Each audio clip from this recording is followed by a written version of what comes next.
দুর্ঘটনা চলতে চলতে হঠাৎ রাস্তায় উল্টে গেল গাড়ি, আর ছবি আপনাদের দেখানোর চেষ্টা করছি।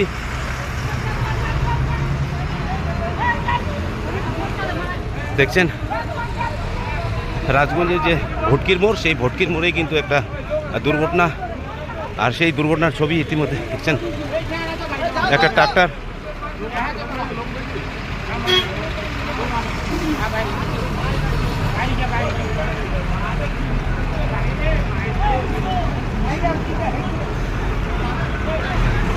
শিলিগুড়ি জলপাইগুড়ি যে জাতীয় সড়ক, সেই জাতীয় সড়ক দেখছেন ভটকির মোড়েই কিন্তু এই দুর্ঘটনা।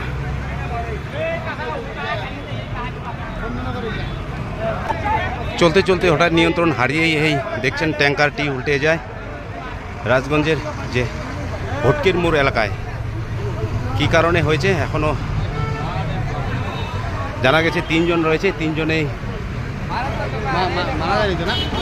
ট্রাক্টরের 3 জন ছিল, 3 জনেই কিন্তু আহত হয়েছে, তার মধ্যে একজন গুরুতর বলে জানা গেছে। দেখছেন এই মুহূর্তে